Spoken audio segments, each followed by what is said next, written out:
Good evening, and thank you for joining us tonight. My name is Thomas Levitt, and I'm the Prize4Life Chief Development Officer, so I am particularly grateful that you are here. We have a great program tonight, along with some terrific entertainment ahead. So tonight, and now, without further ado, it's my pleasure to introduce to you Prize4Life board member, Sotheby's Chairman of the Americas, philanthropist, and auctioneer extraordinaire, our host and MC for the evening, Jamie Niven. Jamie?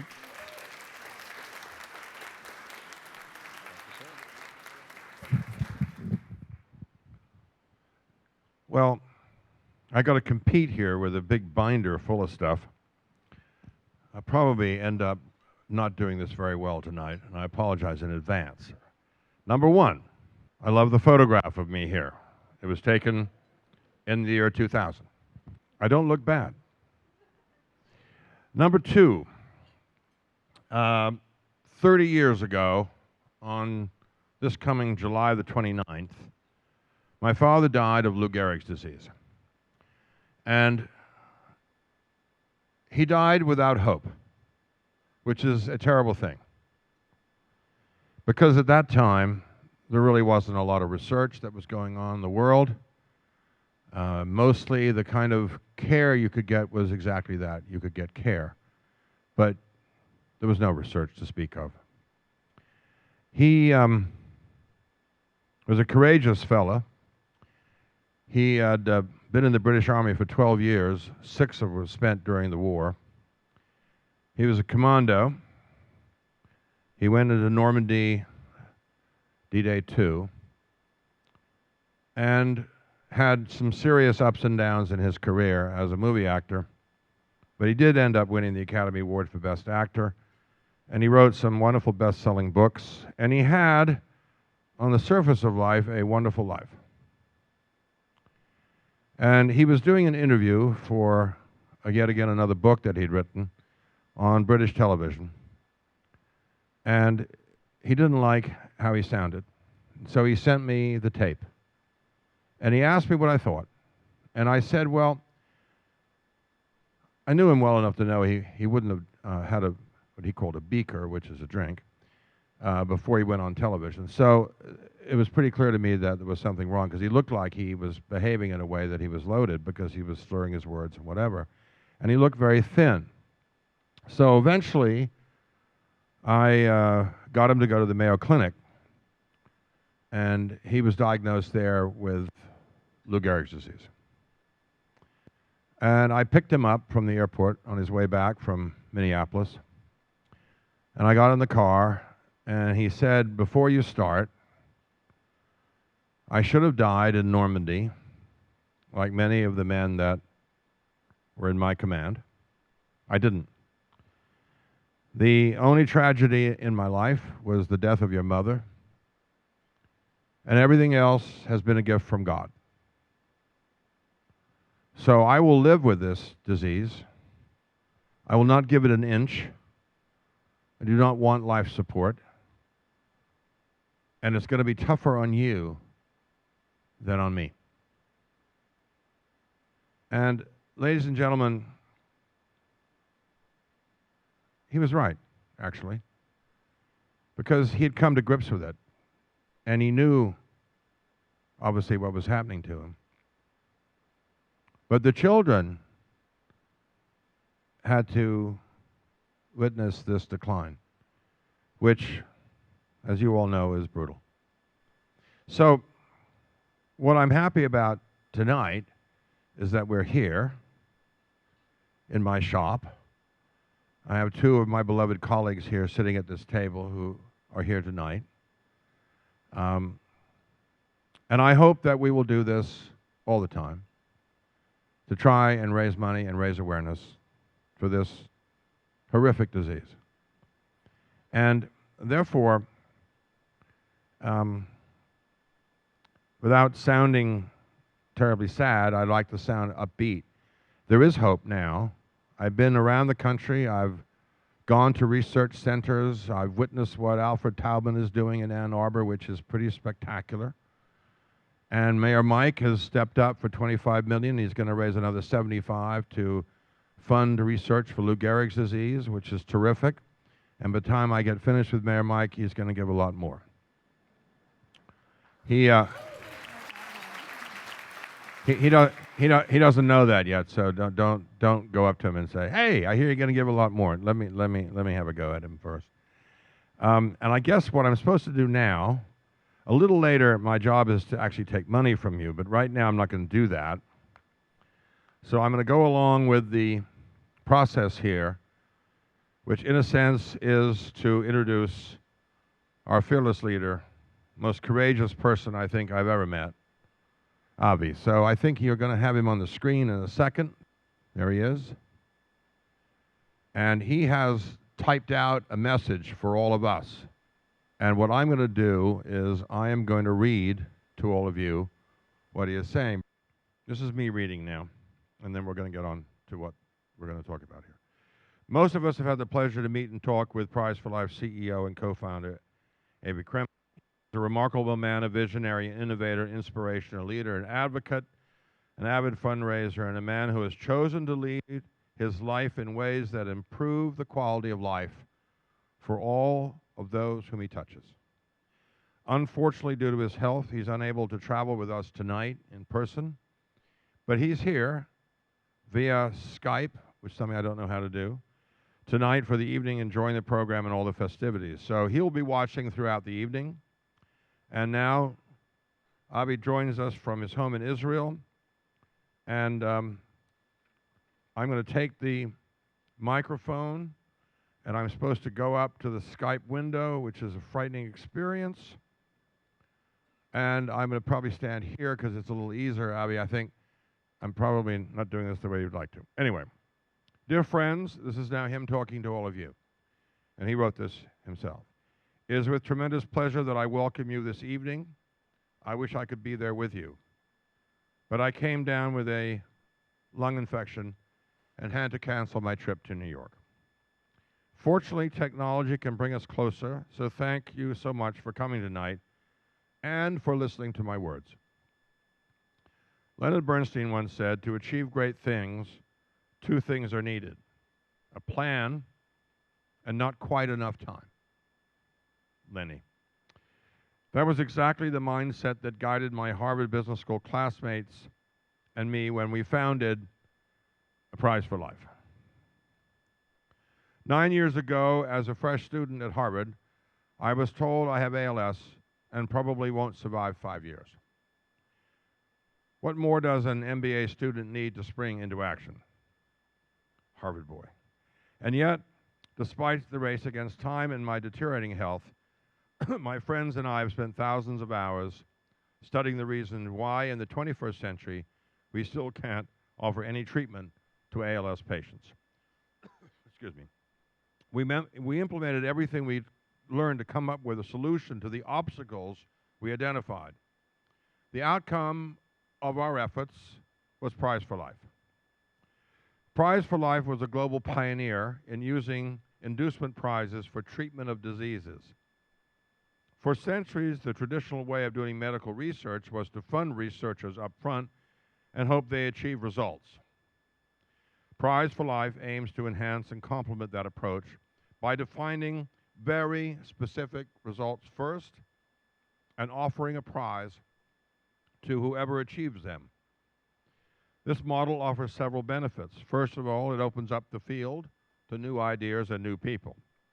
We don't care what you studied or where you're from, as long as you get the results patients need. Second, it focuses attention on the big and urgent obstacles we face in ALS. Third, it creates leverage as teams competing for the prize raise combined resources far larger than the prize itself and from sources which weren't necessarily targeted towards ALS research before. It is said that imitation is the biggest form of flattery, and indeed, since Prize4Life launched its first $1 million prize in 2006, we witnessed more and more disease-focused nonprofits launching inducement prizes, the last of which is a $50 million prize for Alzheimer's, and some of you, of course, have heard for the X Prize, which has now moved away from spaceships into research and care. Prize4Life's goal is that we will no longer be needed. I will quote myself, we want to put us out of business. This day will come and a cure for ALS will be found. I am certain of that. We have come a long way in the last 7 years, and we couldn't have done it without you, our supporters. But there's still a lot to achieve together, and you being here tonight is going to make a difference. I want to thank the wonderful Prize4Life team who's worked hard all year long to get us closer to the cure for ALS, as well to our phenomenal board of directors and our world-class scientific advisory board. You guys rock.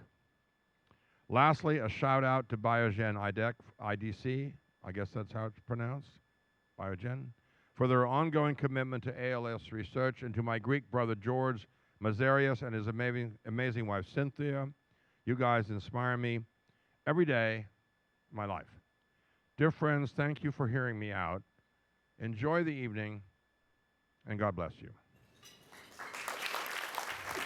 So, Avi has disappeared off the screen, but I was supposed to say thank you.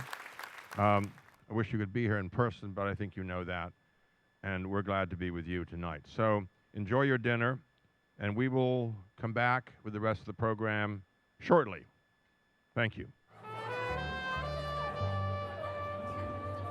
I would now like to call upon the honorary gala chair, Prize4Life friend, Nathan Havroni. Nathan, if you would come up. I'm going to move to stage right.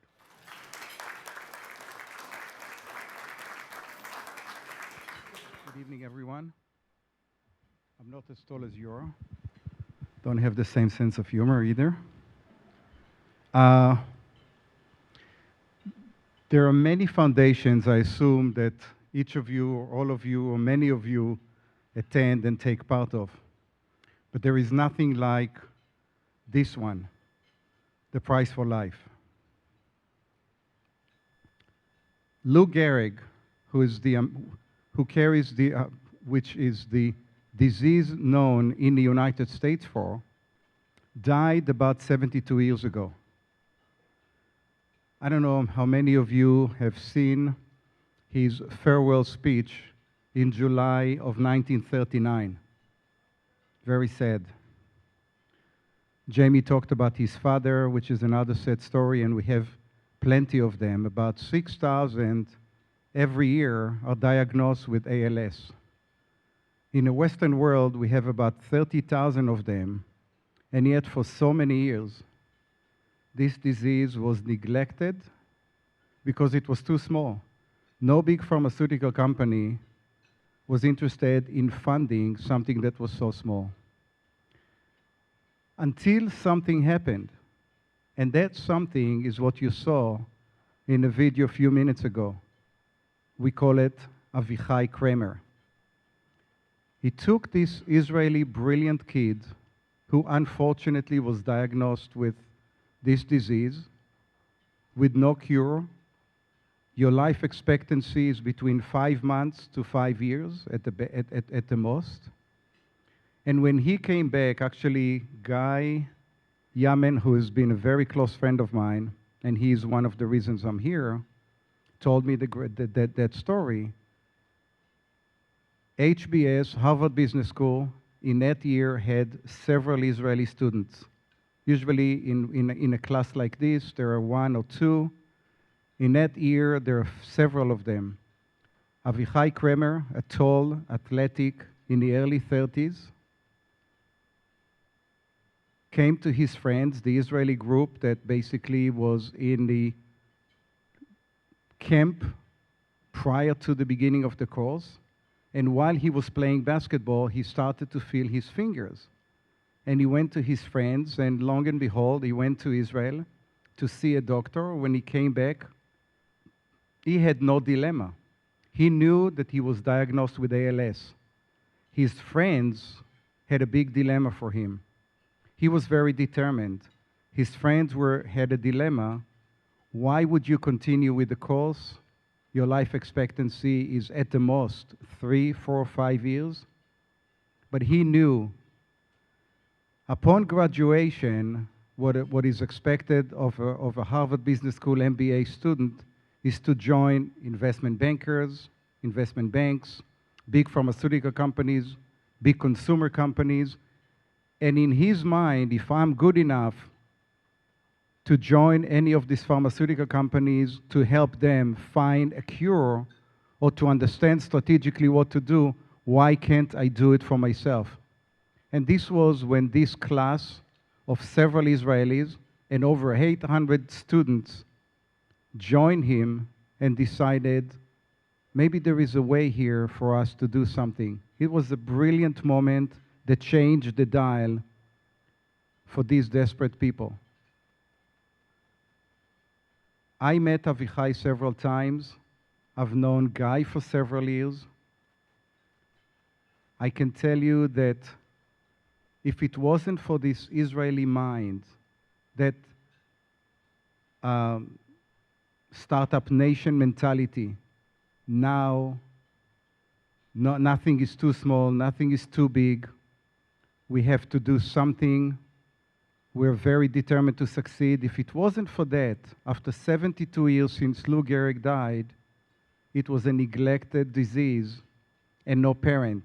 And it was that determination that set the largest technological exchange. Every scientist in a CNS, in a central nervous system, in a brain, every brain scientist in the world is tapping into that exchange. It's the largest exchange trying to find a cure for this disease. It's almost like creating a virtual pharmaceutical company with no boundaries, because everyone is determined to find a cure, and they will find a cure, and we will find a cure.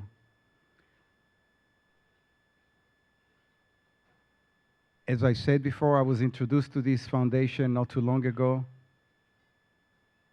and I don't know if you remember the old commercial by Victor Kayam. I found this machine so attractive, so I bought the company. I found this foundation so well run, so focused, so determined, I decided to be part of it. And I appreciate it. Thank you very much. Thank you everyone for being here. Thank you for supporting this foundation. Good luck and God bless.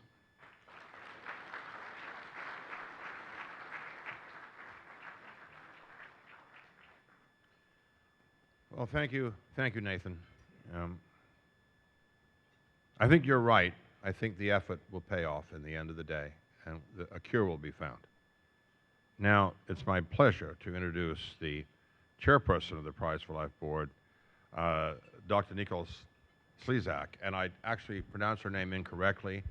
I even asked her what she did, which really pleased her a lot. I've basically blown it with Nicole, so I'm very glad that she's here, and she's on my right coming up, and thank you for coming up.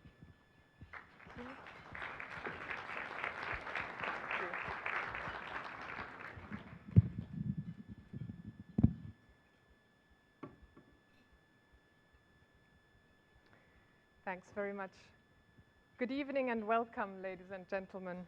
Thank you for joining us tonight as we honor some remarkable people and the choices they have made, review our advancements of the last 12 months, and take a look ahead.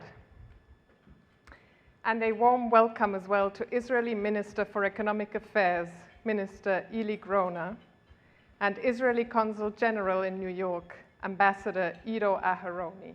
Thank you for being here.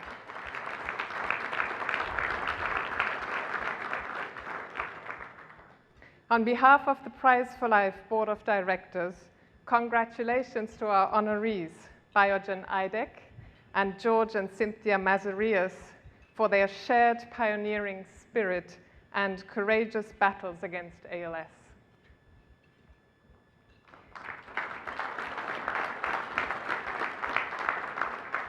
Thanks to Jamie Niven for your leadership tonight, your generosity to Prize4Life, and for the international awareness you create for ALS as a fierce advocate for advancing research.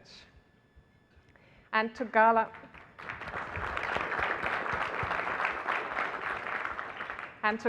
Honorary Chair Nathan Evroni, we're grateful for your philanthropy and advocacy on behalf of supporting our mission.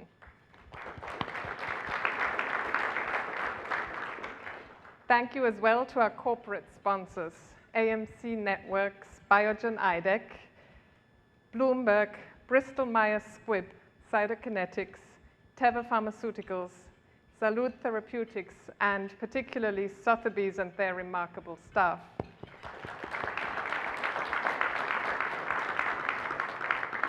There's more thank yous. Thank you to our lead supporters, Harriet Abramson, Eva and Joshua Benign, Wendy Erler, Lisa Green, Robert Kaplan, Doug Kerr, Connie and Harvey Kruger, Cyril and Charles Kushner, Rachel and Tom Maniatis, Dennis and Rosalind Michael Neveling, Justin Steinberg, Claire and Leonard Tau, Guy and Karen Welch, and Gail and Morris Yamner.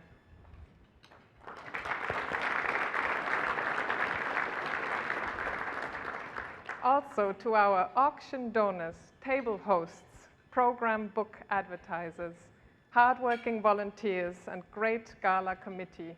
Tonight's success is in no small part due to your efforts as well. Thanks for that.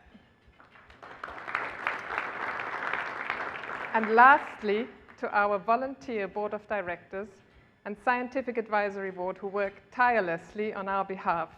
Thanks for the passion and excellence and guidance you provide.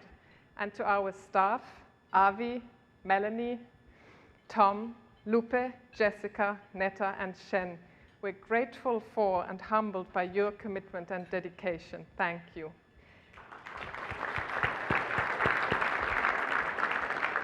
The support of these corporations and individuals, along with yours, brings us closer every day to fulfilling our mission and reinforcing our values. Ladies and gentlemen, our mission remains to accelerate the discovery of a treatment and a cure for ALS by using powerful incentives to attract new people and drive innovation. This mission is shared by many others, including the late former Massachusetts governor and US ambassador to Canada, Paul Cellucci, whom we lost to ALS earlier this month. It was just 2 years ago in this same room that Governor and Mrs. Cellucci joined and inspired us with their hope and the choices they made once faced with ALS. As Avi wrote in a recently published op-ed in the Boston Globe, Paul Cellucci rallied behind the UMass Champions Fund for ALS, led by Dr. Robert Brown, a member of the Prize4Life Scientific Advisory Board, and rallied behind other ALS organizations like ours. And this is crucial because, as Avi continued, it wasn't about an alliance with one group over another. It was about doing what was right for the people who stand to benefit from the hard work that all ALS organizations do each day. Tonight, we continue our commitment to, in Avi's words, do right each day to benefit those affected by ALS. We are determined to eradicate ALS by catalyzing new ideas, eliminating barriers, and generating results. As an example, since we awarded Dr. Seward Rutkov the $1 million ALS Biomarker Prize 2 years ago for his discovery of a technology that can measure disease progression, this biomarker is being used in some clinical trials today.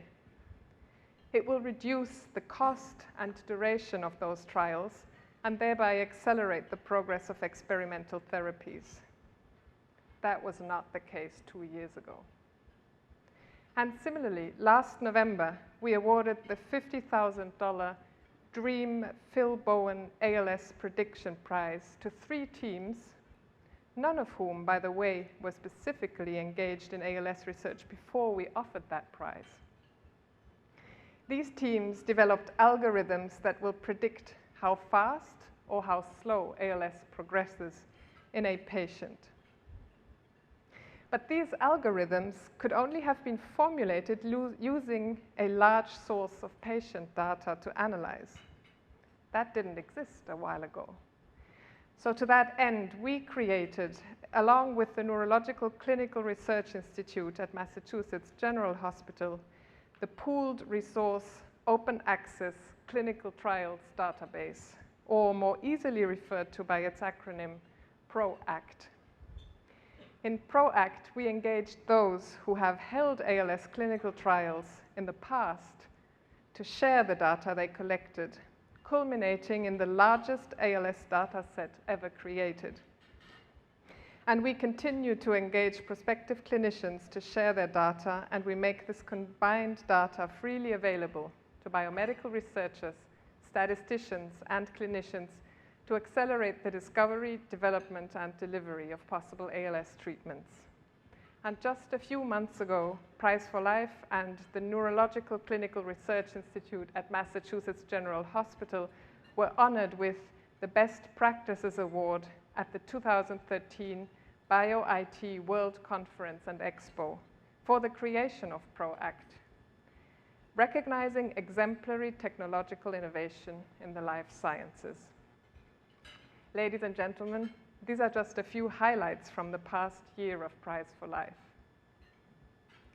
As we look to the year ahead, we continue to recruit research teams for our current prize, the $1 million ALS Treatment Prize. Currently, we have 15 research teams registered and average 1 new team signing up every month. And our scientific programs, the ALS Forum, the Prize4Life Mouse Colony, the PROACT database, and the ALS Gene database continue to provide valuable research resources to these and all researchers working to move us closer to treatments and a cure. During the next 12 months, and with proper funding, we look to launch 2 further programs, the Prize4Life Patient Stratification Initiative and the Prize4Life Prediction Tool. They will be tremendously valuable to clinicians and patients. The concept and details of each program are outlined in your program book, and I encourage you to learn more about them and about all of our programs, prize, and initiatives. Ladies and gentlemen, tonight you will hear of courageous choices being made, of corporate choices, and of personal choices. We all have a choice. Avi chose to innovate, to inspire, to inform, and to invigorate a variety of communities with hope. As he wrote in the Boston Globe, "Hope is the light in our tunnel, and it is growing. However small, that light shines bright as an inspiration." With your support, your choices, we will continue catalyzing new ideas, eliminating barriers, and generating results as we remain determined together to eradicate ALS. Enjoy the evening, and thank you.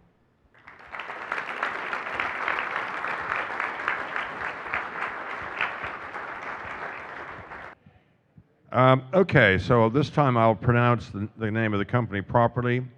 Biogen Idec. Sorry about the original effort on my behalf.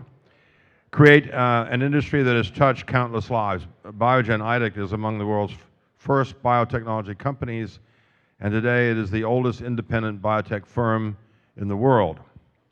Biology is about life, about understanding the body's inner workings, and about exploring new discoveries and insights to improve lives. Technology is about practical application, about making things work, and about developing new products to help people. Biogen Idec embodies both those worldviews. scientific curiosity and courageous intervention help the company create new and important therapies. Practically makes these discoveries successful and vital to patients. Biogen Idec is committed to advancing ALS science and working with the researchers around the world to further understand the disease. They remain dedicated to finding treatments to help ALS patients live longer and better lives, and ultimately one day developing a cure. To acknowledge tonight's award via video, Biogen Idec Chief Executive Officer and member of the Board of Directors of Biogen Idec, Dr. George Tsangos. We're on the video. Sir. Hello, I'm George Tsangos. On behalf of everyone at Biogen Idec, I want to thank you for recognizing us with your Pioneer Award for our work with ALS. Although I can't be with you tonight, I know we're making a good showing for tonight's dinner and in supporting the work that Prize4Life does on behalf of people living with ALS. At Biogen Idec, we're keenly aware of the difficulties finding a treatment for ALS. We're committed to advancing ALS science, and we're working with researchers around the world to further understand the disease. In addition to several research programs underway in ALS, we've dedicated ourselves to doing more for this disease, and like you, we're determined to find a cure. In fact, last year we formed a consortium in collaboration with several leading academic research centers to identify new approaches to treating ALS. The consortium, which includes some of the most renowned neuroscientists and ALS scientists in the world, is led by one of their peers, Spiros Artavanastsakounis. Spiros joined us last year on sabbatical from his position as professor of cell biology at Harvard University, and just last month joined the company as chief scientific officer. This research consortium is an innovative way for Biogen Idec to interact with world-class academic researchers to pursue a common goal of finding therapies for difficult-to-treat diseases. By combining our expertise with that of leading academic centers and assembling a complementary group of researchers, we hope to be able to make progress in defining the causes of ALS and ultimately in developing novel therapeutics to treat the disease. I had the opportunity to join a meeting of the consortium just a few weeks ago, and I came away from that with increased optimism for our chances to find a treatment for ALS. This is an amazing group of leading neuroscientists who bring a number of different approaches and insights into ALS research. They already have identified targets to address the underlying cause of this disease, which Biogen Idec scientists can now examine through our discovery programs. The research is early, but our collaboration already has made dramatic progress. This work would be much more difficult if not for the efforts of Prize4Life. We're proud to host Prize4Life in our Cambridge home office and to have one of our own on your scientific advisory board. Al Sandrock, who most of you know well, has led clinical development at Biogen Idec for many years. So, from all of us at Biogen Idec, we thank you for this honor, and we look forward to earning a place as a trusted partner to you and to all in the ALS community.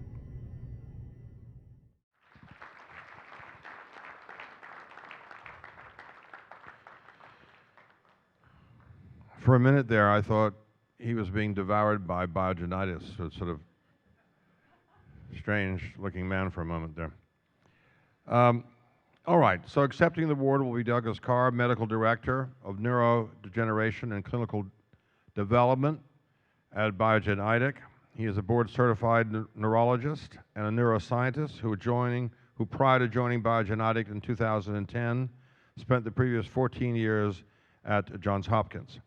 He was an associate professor of neurology in the Johns Hopkins School of Medicine and in the Department of Molecular Microbiology and Immunology in the Johns Hopkins Bloomberg School of Public Health at the Kennedy Krieger Institute. Dr. Carr received his PhD from Thomas & Jefferson University and his MD from Jefferson Medical, and founded and directed the Johns Hopkins Project Restore, a multidisciplinary effort dedicated to advancement of treatments of autoimmune neurologic disorders. In 2006, Dr. Carr was awarded the Denny Brown Young Neurological Scholar Award for the American Neurological Association as one who has achieved a significant stature in neurological research and whose promise of continuing major contributions to the field of neurology is anticipated. Dr. Carr recently directs clinical development programs for ALS. Doug, would you come up here, please?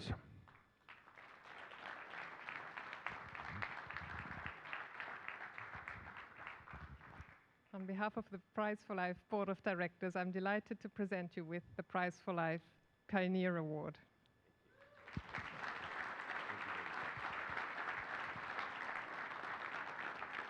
Well, thank you. This is an amazing honor to accept this award on behalf of Biogen Idec.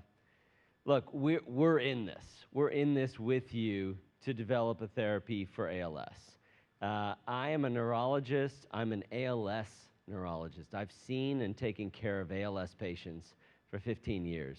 I've gone to funerals of ALS patients. And I came to Biogen from Johns Hopkins to develop therapies for ALS.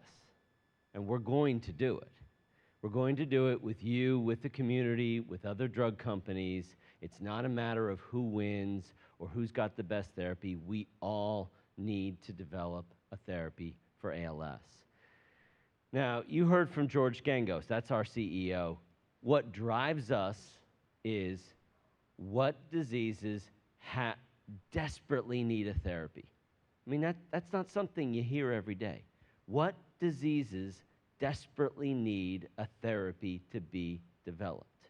But that's a pretty cool vision for a company, and that's what drives us. And so we're in ALS in a really big way. We're in ALS in clinical trials. We're in ALS in clinical research. We're in basic science discovery. We're interacting with the basic science community, the academic community, all for one goal, which is to develop a therapy, a cure for ALS. And we're going to get there. So it's an amazing passion and commitment that drives us. And as a neuroscientist, the time is right for us to really do this, right? So we're exiting the dark ages of ALS research, in which we would do clinical trials out of desperation, but not really knowing the science behind it. And those trials failed. And we needed to do those trials. We needed to learn how to do ALS trials, but they failed.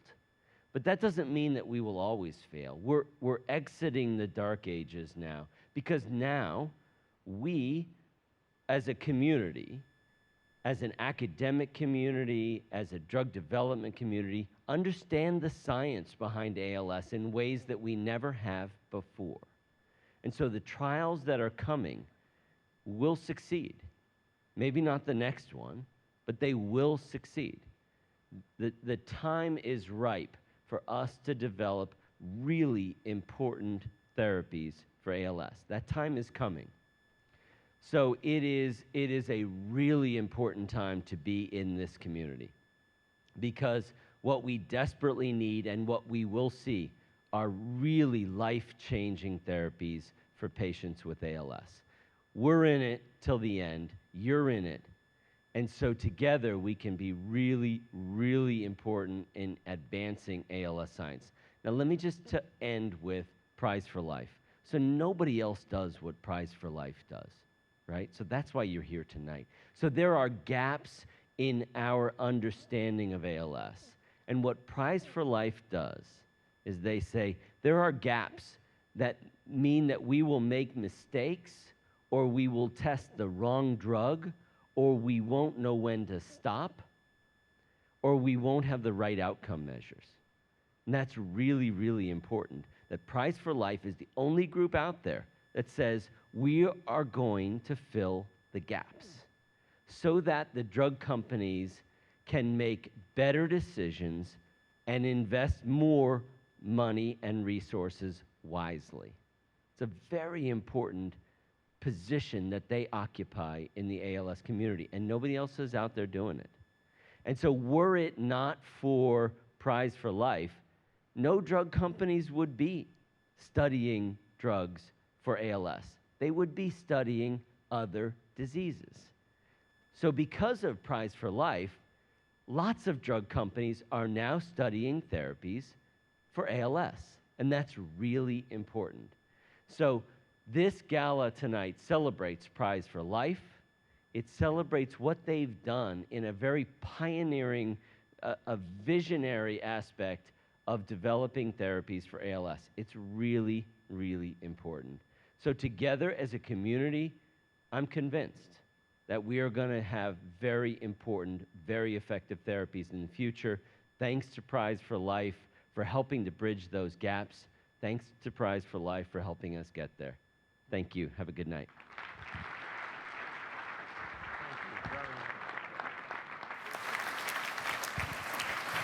Thank you, Doug. And now to tonight's other awardees. Freedom to choose.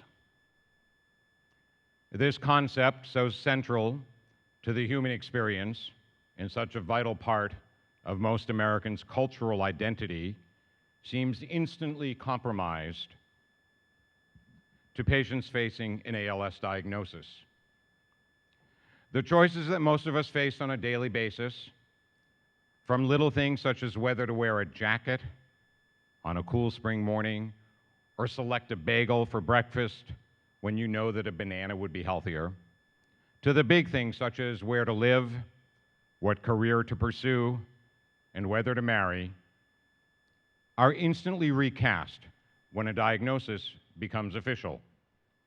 For ALS patients and their loved ones, beginning with a diagnosis, choices seem incredibly limited. For some, the process is more gradual than others, but as motor function inevitably deteriorates, decisions about what to wear and what to eat morph into questions like, when do I need to start using a wheelchair? And should I choose to get a feeding tube and a ventilator so that that patient can carry on living with a sound mind and a body that has begun to shut down? But for George and Cynthia Mazareas, who faces George's devastating diagnosis in 2003, the question of choice was not about picking options that forced George to prepare to die. Rather than choosing to die with ALS, George chose to live with ALS and with as much hope and joy as he could create every day. George Mazareas was diagnosed with ALS just months after daughter Eleni was born, now 10 and enjoying summer camp.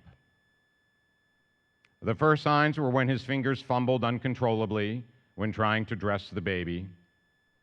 Months later, he received the official diagnosis and began the journey that so many of you here tonight have become familiar with from your own experiences and through your support of Prize4Life. Shortly after that diagnosis, George brought out one of his favorite poems by Robert Frost. It was The Road Not Taken, which you have a copy in your program book as a single insert. The branches in each of our lives' paths that lead to new experiences and growth. And ultimately, in George's words, the poem is about free will and fate. We are free to choose, but we do not really know beforehand what we are choosing between. Well, that dilemma leaves some, mentally speaking, paralyzed. ALS quite literally paralyzes patients, even though their mental strength remains. Knowing that physical deterioration was his new path, George, a former basketball player, active board member for numerous organizations, and a leading executive in the Massachusetts Office of Business Development, started his journey with an open mind, trying to approach each choice with a sense of hope. Hope and a deep commitment to each other, to their family, and to the ALS community that provided an incredible amount of support have been the nourishment that have helped sustain George and Cynthia as they have faced what for many of us are unconceivable choices. George and Cynthia still consider themselves best of friends and continue to work together as a married couple to achieve their goals and dreams and make choices together, from how to reduce the infection risks from the ventilator and feeding tube, and where to send their daughter to high school, to how to deal with a lawn sprouting weeds, and when to have gutters cleaned. In other words, both the big choices about George's health and their family and the little choices about household issues still matter. And the Mazareases make those decisions together. And they make them as anyone in a committed, loving partnership would, with careful consideration, respect for one another's views, and occasionally, still, a good old-fashioned argument. As Cynthia jokingly puts it, George is the only person I know who can express meaningful displeasure without doing anything more than blinking his eyes and looking at you. He can yell at you without even opening his mouth. Upon a diagnosis of ALS, most patients are told to get their house in order, implying that this is the best or at least the most important decision they can make before they die. But for George and Cynthia Mazareas, as like some others living with ALS, it was the decision to live fully and enthusiastically that has defined their journey. Tonight, we honor their continued activism in the ALS community, their support as part of the Prize4Life Board of Directors, and their inspirational and courageous approach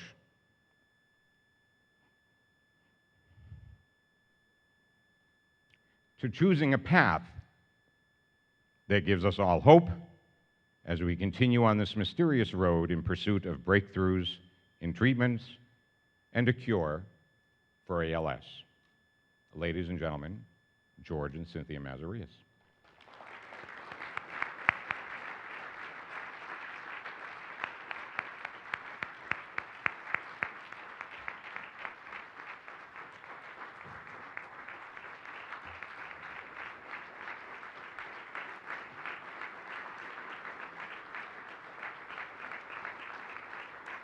On behalf of Prize4Life, I'm delighted to present you with the Prize4Life Courage Award.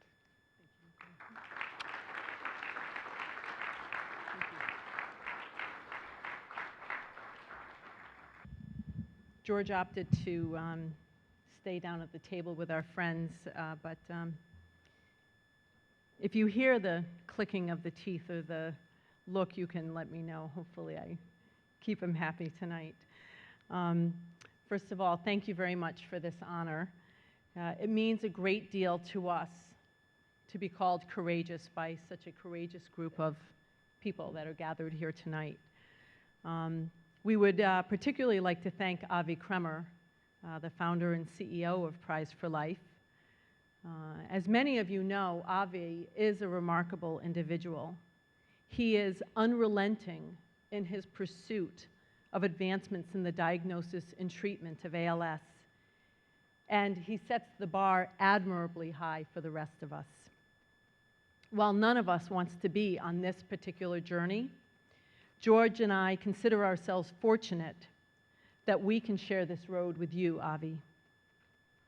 We also want to thank our friends and colleagues who are here tonight.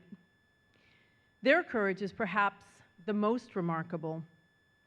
For 10 years, they have made the choice to stand by us. They have chosen to bear witness to the progression of this horrible disease rather than turn away. As the ALS has marched across George's body on a campaign to silence and imprison him, they have chosen to believe, like us, that the pursuit of effective treatments and a cure for ALS is a goal that's worth pursuing. I know that, like me, they experience fresh heartbreak whenever they consider the physical destruction that ALS has wrought on George. Yet when faced with a choice, they have chosen to remain steadfast in their friendship, generous in their love, and committed to the cause of raising funds and raising awareness. For me and George, that That is courage. And we are so proud to share this honor with our friends and with our family and with all of you that are here tonight that also have made or will make those difficult choices, including our friends from Biogen Idec. Thank you very much. So in a moment, I will have the pleasure to share with you George's reflections on living with ALS. But first, let me just say one more thing. Courage is, of course, not just a simple word. Courage, tharos in Greek, is the deep expression of the quality of one's character. Tharos. It does not mean simply that one is brave. Rather, it conveys that one possesses endurance, perseverance, resilience. It is a word often said to people when facing a significant challenge. Have courage, theros. Have strength, deiname. It is an admonition to be strong, to endure, to press on, to resist the urge to succumb to fear. And this is the character of my husband, George. George has gratitude for the gift of life, and he presses forward every day with a degree of theros that is almost incomprehensible. And in leading by example, he enables me and Eleni to find that same courage within ourselves. So while I appreciate the honor of this acknowledgement, for me and for my daughter Eleni, the real honor is to accept this award for George. So now we get to hear from George. And to begin, he has asked each of you to pick up the copy of Robert Frost's poem, which is on your table. It may be within your program or under your program.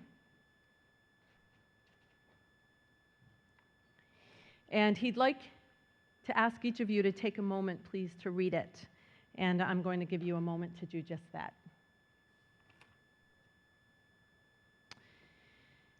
And the following are George's words. Reflections on Living with ALS by George K. Mazareas. I want to first say what an incredible honor it is for me and Cynthia to receive the Prize4Life Courage Award, and also to have my remarks read before such an august audience. I can only hope that my words will do this honor justice. I was first asked to give my reflections on living with ALS for a meeting of the ALS community at UMass Medical School last year. When asked if I would consider writing my reflections down, I did not hesitate to say yes. However, I will confess to you that immediately after agreeing, I felt distinct panic set in. How on earth was I ever going to capture my thoughts? My mind still races along at breakneck speed. But even with today's technology, I can type no more than a word or two per minute. And perhaps more importantly, what was I going to say that had not been said before about this disease? Nevertheless, what motivated me to accept the challenge was that I, a person with late-stage ALS, was being given a voice and an opportunity to be heard. And as I put my reflections on paper, my thoughts went to the many people who have died of ALS, particularly those whom I have come to know and call friends, and whom I miss greatly. I realize that although they are no longer physically with us, their memories, stories, and spirit live on through organizations such as Prize4Life and tonight's gathering. They have brought us all together, and their battles have created an enduring and lifelong bond between us, uniting us in a mutual goal to find a cure for ALS. It is to all of them that I dedicate these remarks. Now, thank you for humoring me by going along with my madness and taking a few minutes to read one of my all-time favorite poems, The Road Not Taken by Robert Frost. It is steep with symbolism and open to a myriad of interpretations. The speaker stands in the woods, considering a fork in the road. Both ways are equally worn and equally overlaid with untrodden leaves. But he can only choose one road to travel down, which he does. And in doing so, he tells himself that he will take the other road another day. Yet he knows it is unlikely that he will actually ever have the opportunity to take the other road. I believe we can all relate to the poem's dilemma. It is a dilemma that we instantly recognize and identify with because each of us has encountered it innumerable times, both literally and figuratively, and each of us will, in all likelihood, encounter it again. Paths in the woods and forks in the road are ancient and deep-seated metaphors for the lifeline, its crises and decisions. Identical forks, in particular, symbolize for us the nexus of free will and fate. We are free to choose, but we do not really know beforehand what we are choosing between. Our route is thus determined by an accretion of choice and chance, and it is impossible to separate the two.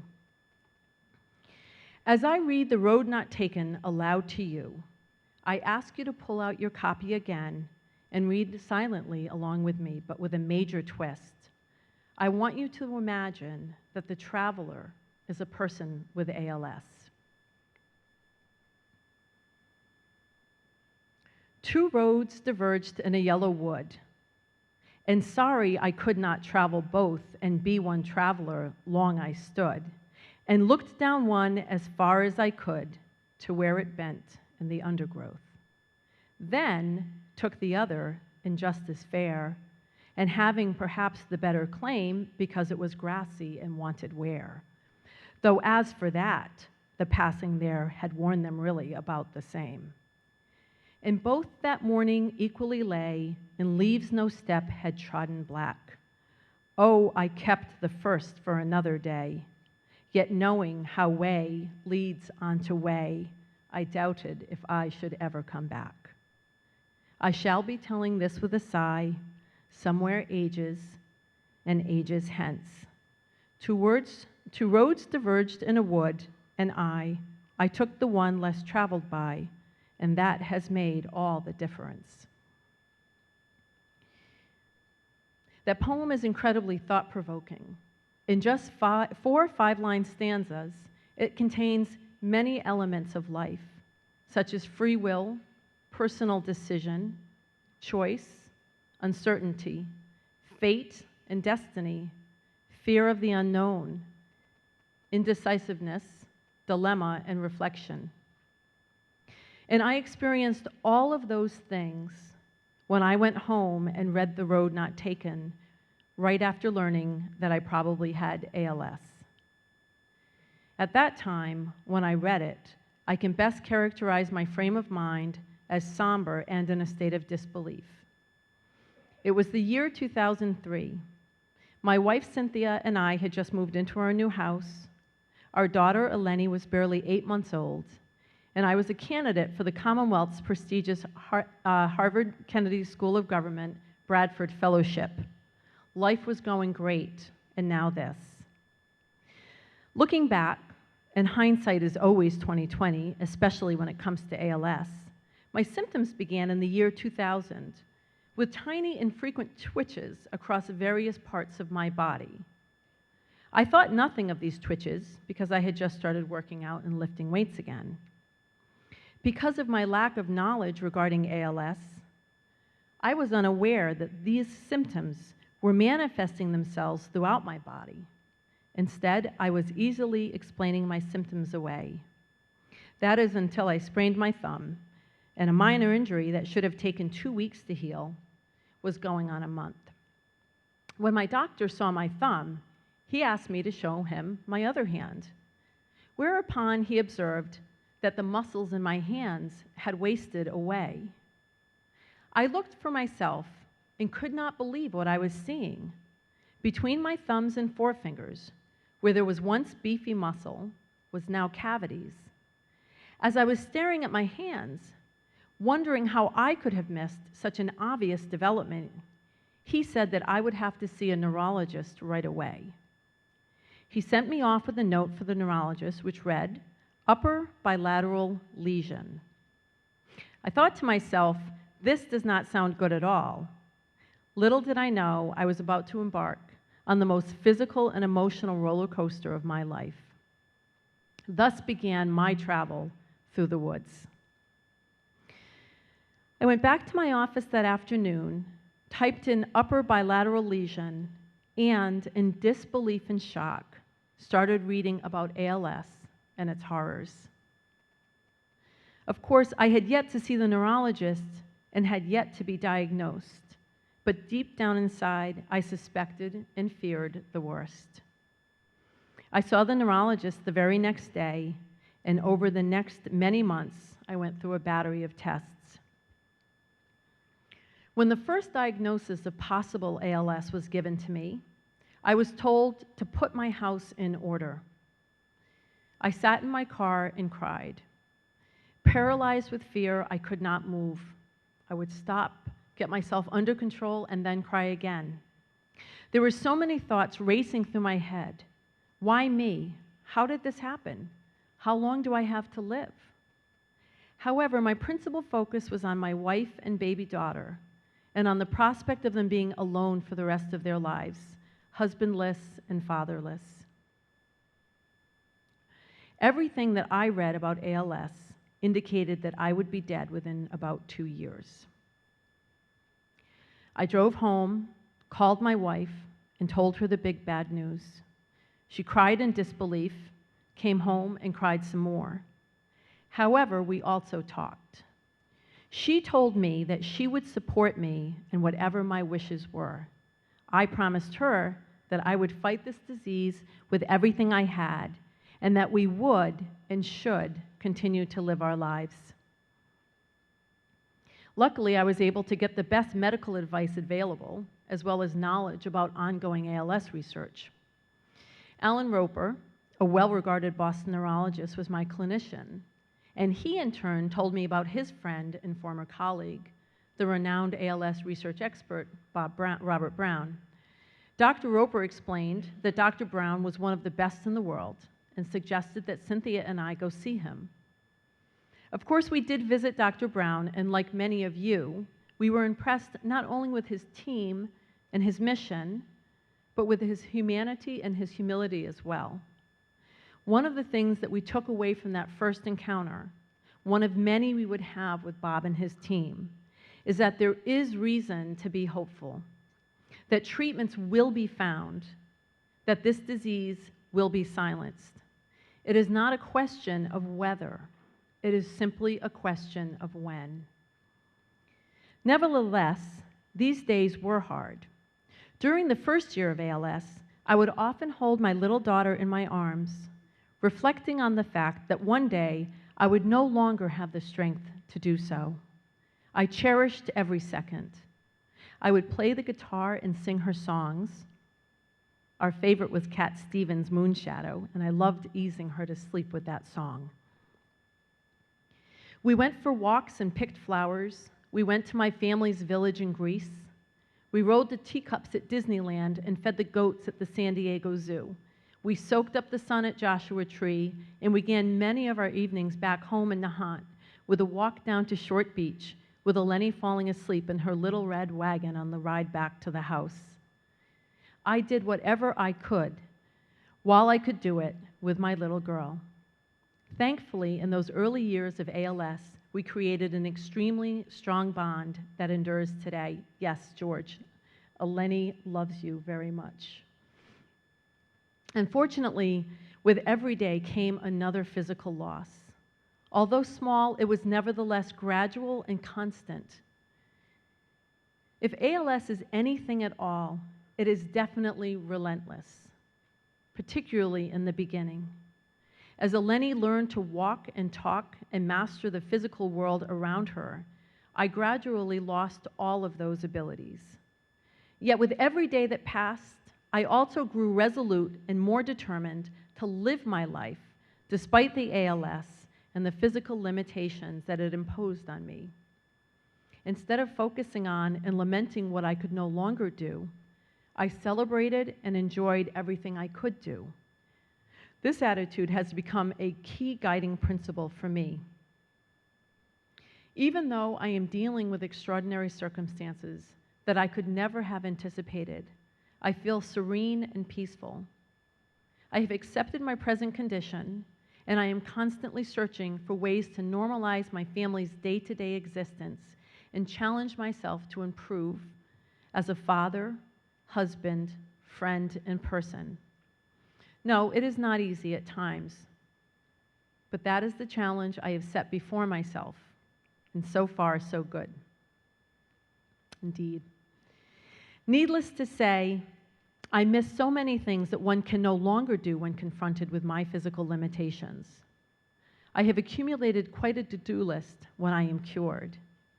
For starters, kiss my beautiful wife, hug my lovely daughter and go bike riding with her, eat an extra large steak and cheese sub with lettuce, tomatoes, and extra cheese. Yeah. Suck down an ice-cold brew, play a few chords on my beloved Fender Strat, and not necessarily in that particular order. There is simply no guarantees in life. In my eyes, it is what we do with the time we have that makes life so worth listening, so worth living, and so interesting. Even so, life can be cruel and unforgiving at times. When I came face to face with the harsh realities of ALS, I found myself doing some very deep soul searching, as well as reaffirming what I have always held to be important in my life: faith, family, health, friends, love, and respect. So now when I read The Road Not Taken as a person who has lived with ALS for 10 years, I find myself reconnecting with it in a newly found perspective. I can see that the poem does not advise you on which road to take. There is no right or wrong road. There is only the road you choose. And although many have gone down that road before, it will always seem uncharted and untrodden to the newly diagnosed person with ALS. For example, many choose hospice, but many do not. Many elect to have a tracheotomy and go on a ventilator. Many do not. Many decide to seek experimental and unproven treatments. Many do not. I feel that these chosen roads should be neither judged nor criticized. Pretend you are that ALS traveler and imagine the many forks in the road that will confront you and the decisions that you will have to make. And I believe you will understand my perspective. I picked this poem as a backdrop for my remarks because I found there to be many parallels between the dilemma of the speaker and living a life of ALS. As I read the poem and reflect back on my journey, this particular stanza resonates with me. And both that morning equally lay, on leaves no step had trodden black. Oh, I marked the first for another day, yet knowing how way leads on to way, I doubted if I should ever come back. Since the time of my diagnosis, I have dealt with many forks in the road. But this stanza reminded me of my more significant forks, the difficult decisions concerning ALS, specifically using a wheelchair, getting a feeding tube, going on a ventilator. Although I had made the decision regarding each one, I resisted every step along the way. With the wheelchair, I finally had to fall and suffer a concussion before I used it. With the feeding tube, I had to become a skeleton and almost choke to death before getting the procedure. Finally, with the ventilator, I had to experience a collapsed lung, pneumonia, high blood gases, and an insanely low vital capacity before getting that operation. So why was I so reluctant? It is as the poem says. yet knowing how way leads on to way, I doubted if I should ever come back. With no available effective treatment or cure for ALS, I knew that once I sat in that wheelchair, I would never walk again. Once I got that feeding tube, I would never taste food or drink again. And of course, once on the ventilator, I would never speak or breathe on my own again. Interestingly, since the time of my diagnosis back in 2003, when I dream, I have yet to see myself in a wheelchair or on a ventilator, or for that matter, suffering from ALS at all. Even though within every dream, I know I have ALS, I enjoy all of the freedoms, the movements, and the functions of a normal, healthy man. Some may say that my dreams reflect denial, or perhaps just wishful thinking. Nevertheless, in my heart, I know my dreams are fueled by something else. They are fueled by hope, not false hope, but real hope. A hope that people like you, with your generosity, your activism, and your commitment, that what you will give to those of us with ALS. Hope is the feeling that what is wanted can be had, that events will turn out for the best. Hope is an incredibly powerful emotion, and with me, it is never fleeting. It keeps my dreams and goals alive, and it gives me the energy and strength to pursue them. But hope is only part of the equation. My hope would ultimately be futile and empty. My dreams would never come true, and my goals could never be achieved without meaningful action. And it is your action, your generosity, your commitment, your willingness, and the important choice you make to support Prize4Life that allows me to have real hope. Today, when I read The Road Not Taken, I also take stock of the fact that neither I nor any other person with ALS is traveling through the woods alone. All of you are traveling with me, and we are on the road to a treatment and a cure. All we have to do is finish the journey.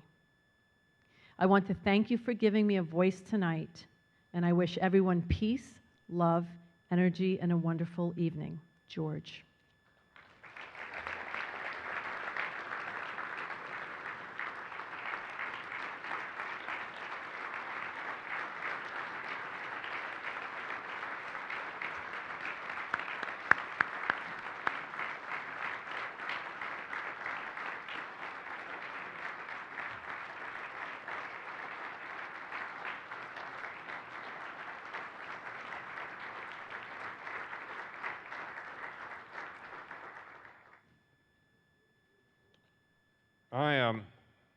I usually do these things with humor.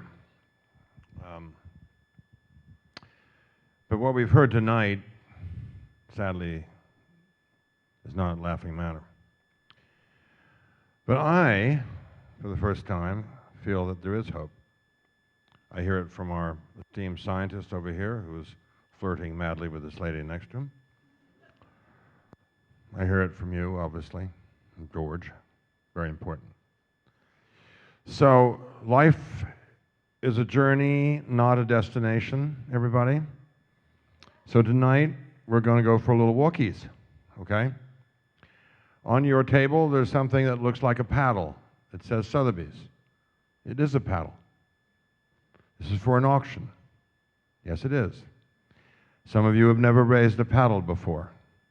Hopefully tonight, you will.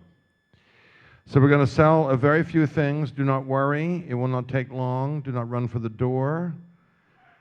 And then we're going to have a little pledge part. And then I think pretty much that will probably be close to the end of the evening. So, oh, I'm sorry. There'll be entertainment. Excuse me. Emily Floor will be playing here. So here we go. There are people in the room who've got pads and things. They're going to run at you if you win. And first one is called A Breath of Fresh Air. By the way, all these things are on your table. They look like this. If you are under the age of 25, you will be able to read these. Those of us that have advanced somewhat over the years will need glasses. Lot number 1 is called Breath of Fresh Air. Beautiful vacation home in Woodstock, area of New York. 3-acre secluded wooden site, sleeps up to 7. It's been recently renovated. There's actually plumbing. Outdoor pool, media room, indoor fireplace, 3-night stay. Some blackout dates apply, but very few. So essentially, up to Woodstock, 7 people, 3 nights. I'll start the bidding at $500. Who will bid $500? I'll bid $500. I wouldn't mind going myself. No one wants to bid? I have $800. I have $800. I have $1,000. I have $1,200. I have $1,200 here now at $1,200. $1,200 with a colleague of mine. $1,200. Surely you want to rest my colleague. Oh, $1,200. How about $1,500? I can random here now. I'm good. $1,500. You're $1,500 now. Nice young man. $2,000. I have $2,000 now at $2,000. 7 people, 3 nights. $2,000. I have $2,400. Thank you, sir. Man with glasses. $2,400. Looks at me strangely. It's 24. Who would like to say 28? I have 24. I have 24. 28 I have now. 28. It's against you, sir, now. If the bidding is here, sir, against you. 28's in front. How about a little 3,000? Are you waving? No. I have 3,000. Thank you very much. You over there, don't raise your hand. Very silly of you. $3,000. I have a gentleman in the back at 3,000. It's back there, man with glasses at $3,000. Any more than 3 gorillas? Are we all done? $3,000? We're sure? Oh, I can't hear you. Why? Someone said something. $3,000 once, twice. Sold you, so thank you very much indeed. $3,000. Now, someone must rush over and sign him up. You people all standing on the sides. One of you should volunteer. There we go. Press bravely forward. Grab him by the neck. Excellent. Okay, lot number 2 is Find Your Net's Escape. Now, what this really is an opportunity to buy $1,000 that can be pledged towards your next trip. Essentially, it's a voucher. If you want to be gracious and bid more than $1,000, I do not find that a sensible thing to do. But having said that, we are facing charity issues here, and some of you may feel it's going to be positive, particularly people that have shorted gold recently, particularly people who have laughed at the Japanese stock market, and even those that were brave enough to short the crapola out of our stock market. So, Find Your Net's Escape, travel accommodations anywhere in the world, $1,000. I'll bid $400. And I'll buy it for $400, obviously. So the game here is who's going to play chicken. I'll bid $500. I'll bid 6, 7. I'm against you, Michael. I have 7. My colleague is bidding against me. She can fire me, however. So I have $700 for my next trip with some unknown young lady. $800. Very good. Thank you, sir. You could use the trip. $800. Excellent. He has 8. I have $900 now. Now it's down to the nitty-gritty of life, sir. Are you a splendid chap? A shrewd person?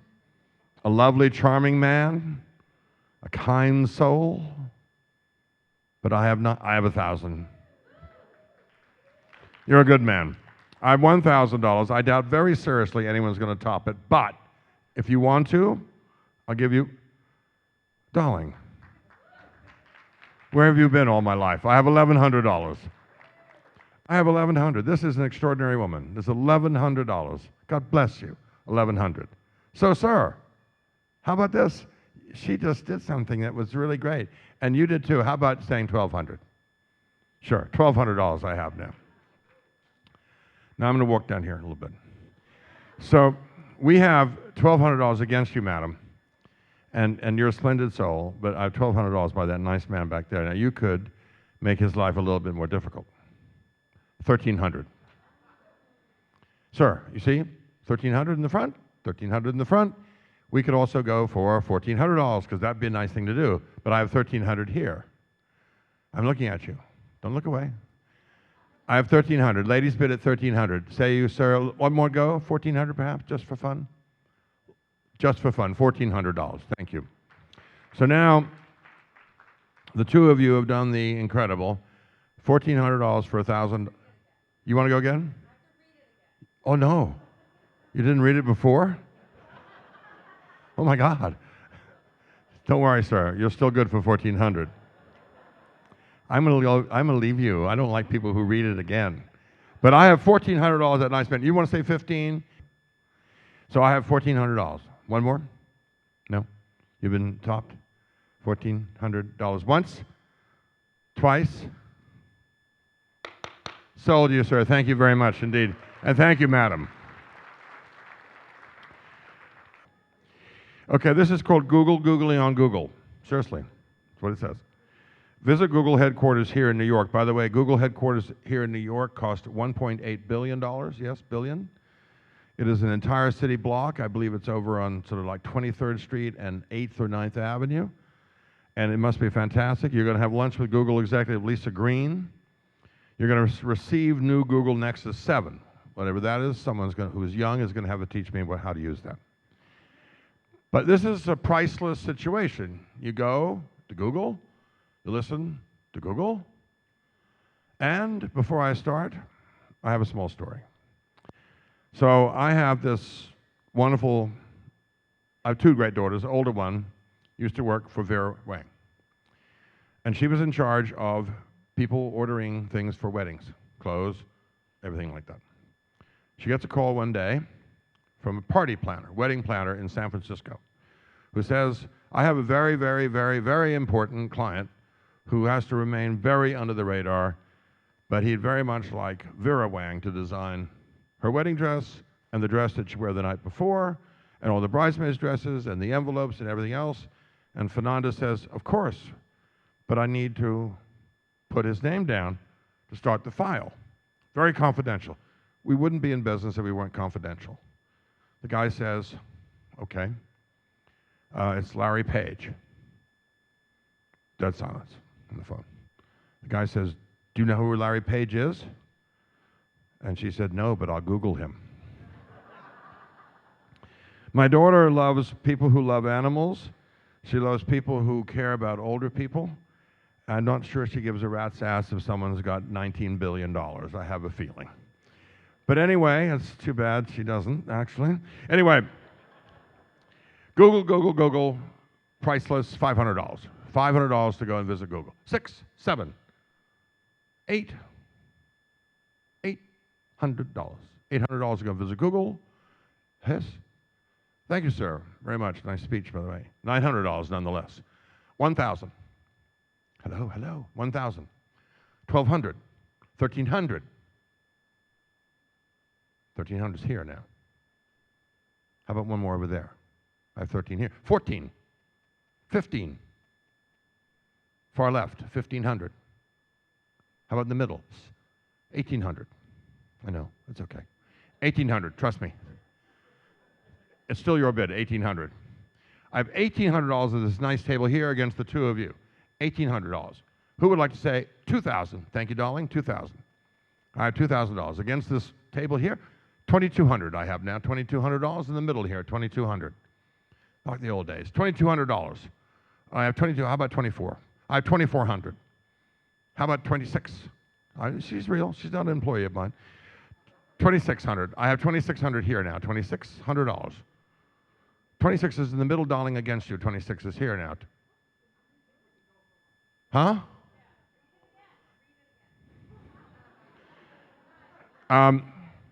My colleague, Michael, will tell me. Michael, how many people can go? Michael is a woman. Michael? How many? 6?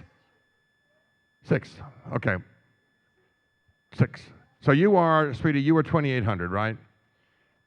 And you are 3,000. Okay, we're 3,000 now. 6 people, 3,500 a person. 3,000's here now. How about one over here? 3,000's here? Madame, one more time?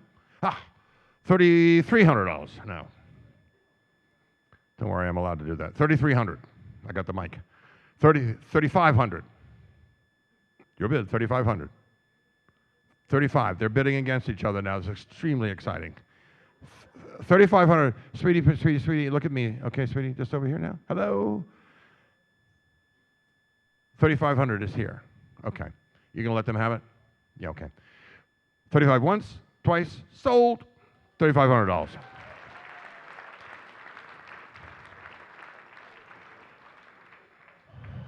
All right, now this is a very, very gracious contribution from Leah Dickerman. Now, she is the curator of Department of Paintings and Sculpture at the Museum of Modern Art, and I'm very touched that she's doing this because it took me off the hook, that I don't have to offer a tour of MoMA, because I can't do what she can do. She can take you when the museum is shut, and she can give you insight as to what MoMA is doing, and it is an extraordinary, if I don't mind saying so, having been a trustee for 25 years, fabulous institution. So, private tour, dinner for 2, sushi at Gari 46, whatever that is. One night at the Carlisle. Haha. Car service for the evening. So, Leo will take you around, dinner for 2, sushi at Gari 46. It must be good. I don't eat that stuff. One night in the Carlisle, and you get a car. All right, so I'm going to bid on this because even though I'm a trustee, I haven't been able to get her to take me around. So I'll bid $500. 6, 7, 8, 9, 10, 1,000, 1,200.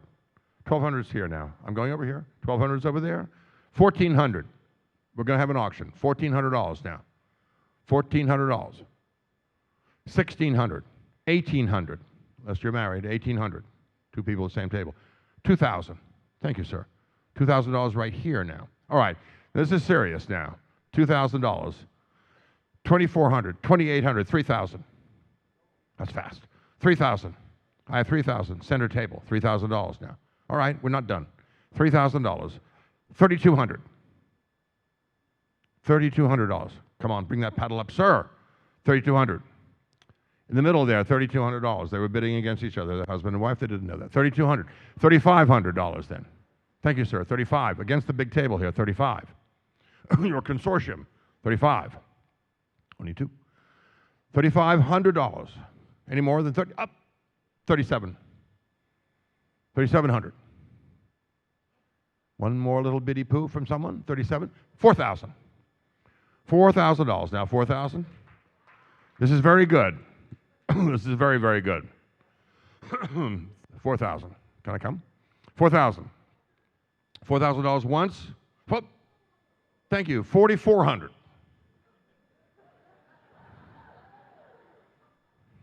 I know, gentlemen, ladies, progression is interesting in life. 4,400. It is the Jamie Niven progression when he has the microphone and you don't. $4,400. Your bid, sir. 4,400. Who would like to say one more bid? It'd be a surprise what it's going to be. 4,400. Might be very modest, the increment. 4,400. Once. Twice. Oi. Is that a bid? Someone's pointing. Ah! $4,700. $4,700. Thank you for spotting me there. $4,700. Any more? $4,700 once. Table missing. 5,000. We have $5,000. Thank you. One of the few people that took wearing black ties seriously. 5,000. Notice $5,000. I have 5,000. Middle table. Going to sell it for $5,000 unless someone wants to raise their hand. Once. Twice. Sold. Thank you very much. Right here.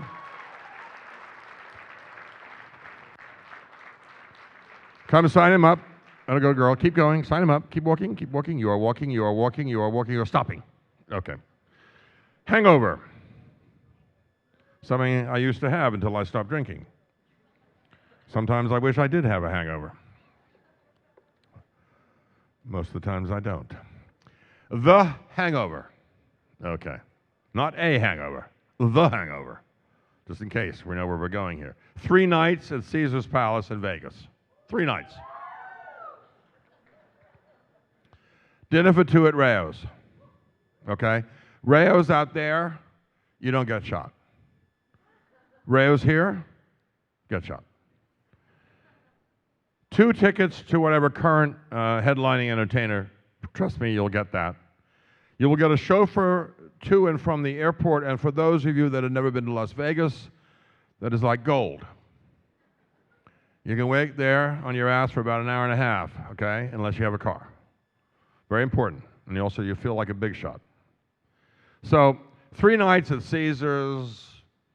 I mean, just incredible offer here. I don't know what to say. I will say that I'm going to vote to go for $1,000. $1,000. 3 nights at Caesars, $1,000. $1,200. Is that a bid, sir, or are you just stretching? I got him. $1,200. $1,200. $1,200. Vegas, $1,200. $1,400. Thank you, sir. Right here at $1,400. $1,400. $1,400 is here. Okay. How about the rich part of the room? Trust me, I'll be back. $1,400 over here. One person here would like to go to Vegas for 3 nights for $1,400. 8, call it 15, call it 16. You sure? 1,500. Ha ha ha. How about you? 1,700. Okay, 2,000. Stay right with that woman. 2,000. I have $2,000 from the woman who's been on absolutely everything and has won nothing. And she loves raising her paddle, and she's hitting the guy next to her with her paddle. I think it might be her husband who wants her to leave. But we have $2,000. 2,000. All right. Anything more? It's a pretty good deal. It's worth about $5,000. Get it for 2. How about the people over here that outbid? Oh, how about 2,400? I like 24. Jesus, look at all the girls standing behind you. Turn around. This could be your moment. 2,400. I wish I was standing there and you were up here.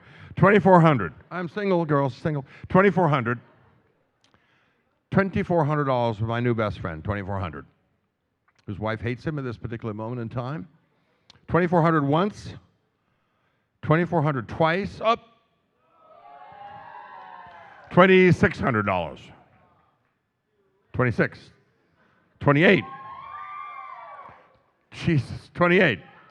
This is Sotheby's. Excellent. Boy, they'd love it if I told the chief executive what we're doing right now. 2,800 to go to Vegas. Matisse follows. 2,800. Sir, one more out of you, perhaps? I have $2,800 on my left. The gentleman with the cheering section. 2,800 once. 3,000. Thank God I'm tall. 3,000. All right, now, sir, this is your moment. All right, hold on. 3,300. $3,300 on my left, sir. 3,300. You sure? 3,300 once. 3,300 twice.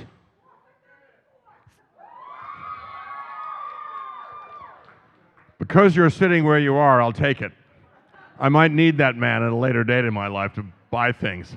So $3,400 is here. Sir, that's mean. You can say 35 if you'd like. 34. You have 35. Excellent. 35. Now let me ask you something. Do you want some of these girls to come and yell behind you?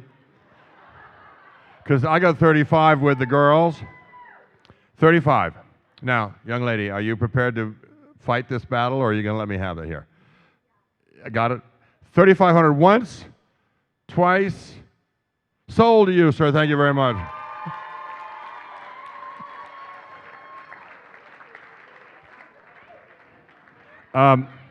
Michael, when you write your next report, say that we can provide this kind of thing for auctions here. Yes. All right, girls, thank you very much. Now make sure you write down his name. That's a good start. All right. Just one of you, if you don't mind. Okay, so I think this is the last thing I'm auctioning before I get to the pledge part, which won't take long at all. It says, all bad things must end. Attend Breaking Bad cast party. August season premiere. July 24th in Culver City for two round-trip first-class airfare to California. First class. I can tell you what that costs. One-night hotel accommodations, round-trip transfer from the airport, and all that kind of good stuff. But you get to go to the cast party. You get to go to the season premiere. You go to Culver City, which for those of you who don't know where it is, where I grew up, it's in very near Santa Monica. Those that don't know Santa Monica, that's very near Pacific Palisades. Those that know Pacific Palisades, it's very near Brentwood. And finally, you get to Beverly Hills, which you've all heard of. So, 2 round-trip first-class tickets. Remember what that costs? Okay. So I'll start the bidding at $2,000 because I want the tickets. $2,000. Well, first of all, $2,400. I knew you'd bid. $2,800. These things are worth about 15 grand. $2,800. Particularly non-refundable. $2,800 is here. $2,800. Is that a bid? Thank you very much. $2,800 is $3,000. $3,000. $3,000 to go to Culver City, first class, American Airlines round trip. $3,000. You can't even get tourists for that. $3,000. No one wants to go to Los Angeles? $3,000. Well, up. $3,400. Yeah. $3,400 right here, River City. $3,400. This isn't going well. $3,400. All right, we can't do much about that. $3,400 once. $3,400 twice. This is steal. Sold. $3,400. All right, so now, ladies and gentlemen, I'm not done yet, okay? No, I'm not done. All right, so on your table are something called pledge cards. You've all seen them before. Most people try and avoid them. Do not. You also have something called a pen on the table. Very useful. So what we're going to do is we're going to ask you to raise your hands, and I'll count, and then you're on the honor system to fill in if you go along with this at various prices, and I'm going to start right now. So how many people will give me $10,000? How many people give me 10 grand? I have one. Thank you, sir. I have one. I have one. If you get one, you usually get two. I have one. Solely we don't want to leave this man alone. He spoke beautifully tonight. Beautifully. He's in the game. 10,000. Someone else like to say 10 grand? All right. I'm going to make it easy. That's fine. Thank you, sir. We have one. Now, how many people would like to give $5,000 to catch up to this guy? So how many people will give me 5,000? I have one. I have one at $5,000. I have one. I have one. Surely I can get two. I have one. No takers? All right. We have two. All right, good. Now we have 20 grand in about a minute. So we have 2 at 5, 1 at 10. Very good. Now, how many people would like to pony up for $2,500 so we can catch these guys? At $2,500. Who would like? I have 1, I have 2, I have 3. Hold on. Girls. I have 1, I have 2, I have 3. I have 4. I have 4. I have 5. I have 5. Any more than 5. That's very good. It's not 12,500 before we breathe. All right, we're doing well. Very good. Now, we're running out of gas. We're running out of time. How many people, I'll start over here, would give $1,000? How many people give 1 grand? Hold on. Anyone here? Okay. How about in this row here? Anyone want to give? I have 1. I have 1. Thank you, sir. British, by the way. Very nice. 1. British man, 1,000. Any Americans want to match the 1,000? 1,000. You want to do it? Good. Yes, good. Now we have 2. 1, 2. 3. I have 3. Any more? 4. You want to go 25? Okay, that's fine. On your card, write 25. But I have 4 at 1,000, and thank you very much. Right on 25. Excellent. That'll make it 6. I can do it. Not to worry. We're under control. So we have exactly 4 at 1,000, an additional $2,500 from this nice lady here. All right, now, here's the last deal. Write any amount you want on the cards. Anywhere from $5 to $1 million. Any number you want. Write it down, put it down. We'll be by to pick up the cards, and it'll be a good thing that we all try and participate. Life is a journey. So here we go. The talented Emily Floor, a pianist and cabaret-style singer, is a very well-known performer in the jazz world. Emily has entertained throughout the country in countless prestigious venues, including the Peacock Alley at the Waldorf, the Palm Court at the Plaza, where I've seen her at the Rainbow Room, and has been a featured star at various international festivals. To close us out tonight, to thank you all, ladies and gentlemen, please welcome Miss Emily Floor.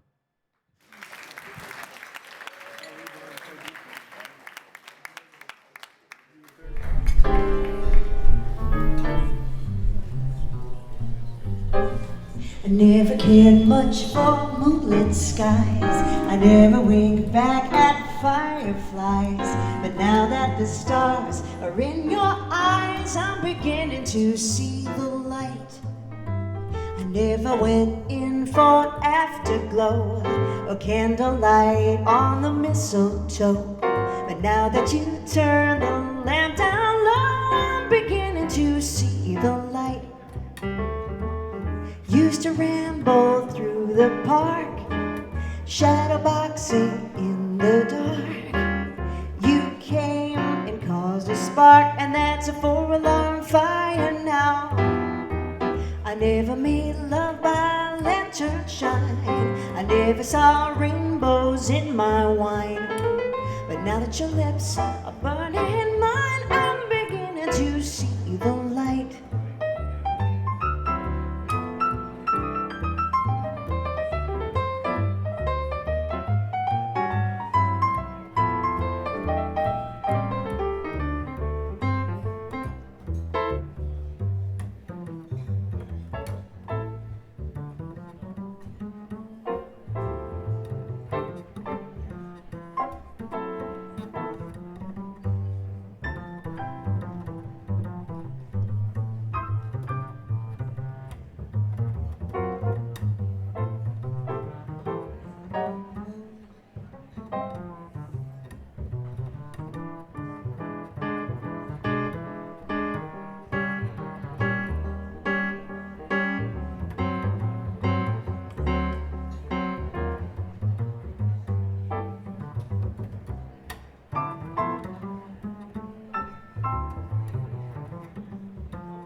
Used to ramble through the park, shadowboxing in the dark.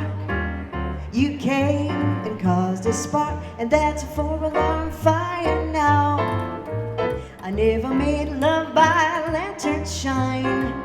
I never saw rainbows in my wine. But now that your lips are burning mine, I'm beginning to see the light. Beginning to see the light.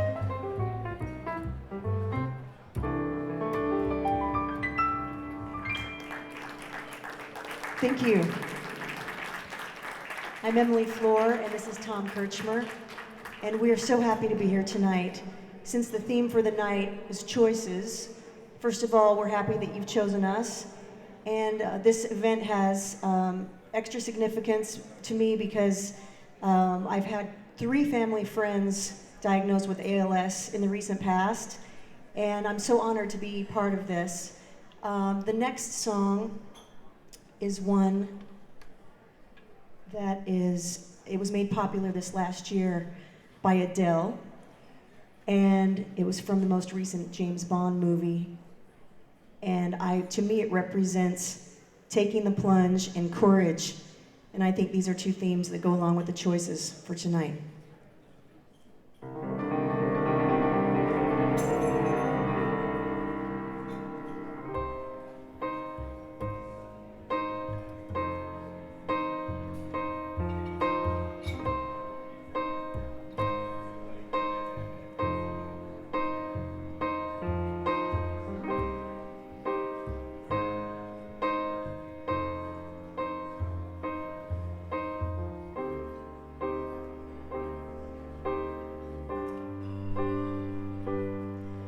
This is the end.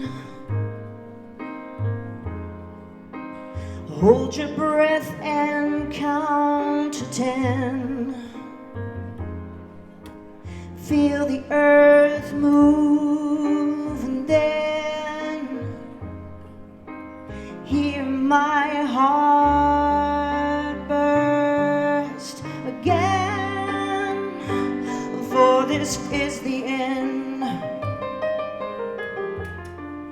I've drowned and dreamt this moment, so overdue I owe them. Swept away, I'm stolen. Let the sky fall. When it crumbles, we will stand tall. Face it all together, let the sky fall. When it crumbles, we will stand tall. Face it all together at skyfall. At skyfall. Skyfall is where we start. 1,000 miles and poles apart, where worlds collide and days are dark. You may have my number, you can take my name, but you'll never have my heart. Let the sky fall. When it crumbles, we will stand tall. Face it all together, let the sky fall. When it crumbles, we will stand tall. Face it all together at skyfall. Skyfall. When it crumbles, we will stand tall. Let the sky fall. When it crumbles, we will stand tall. Where you go, I go. What you see, I see. I know I'd never be me without the security of your loving arms, keeping me from harm.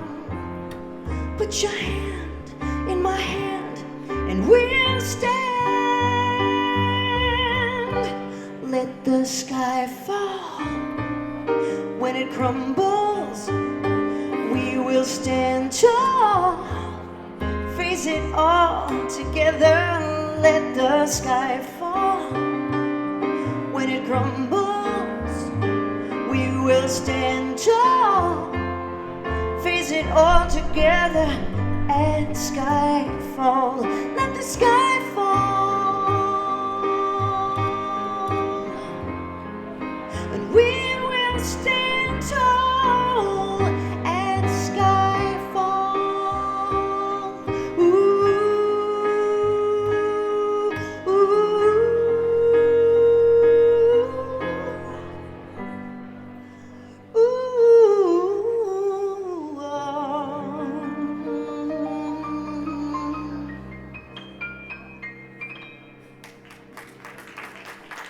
Thank you.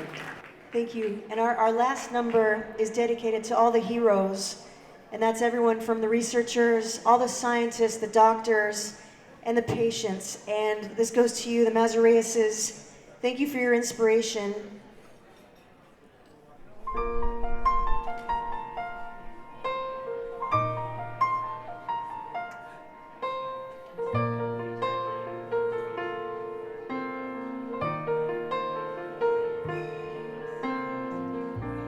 It must have been cold there in my shadow to never have sunlight on your face. You were content to let me shine. That's your way. You always walked a step behind. I was the one with all the glory.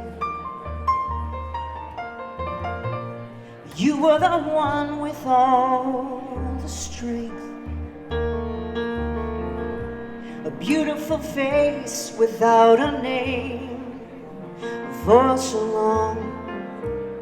Beautiful smile to hide the pain. Did you ever know that you're my hero? And everything I would like to be. I can fly higher than an eagle, 'cause you are the wind beneath my wings.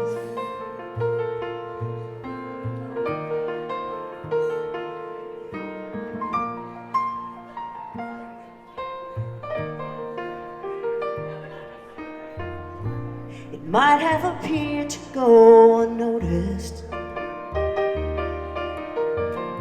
but I've got it all here in my heart. I want you to know I know the truth. Of course I know it. I would be nothing without you. Did I ever tell you you're my hero? And everything I would like to be. I can fly higher than an eagle, 'cause you are the wind beneath my wings. The wind beneath my wings. Thank you.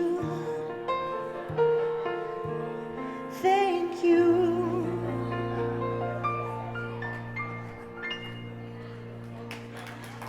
Thank you.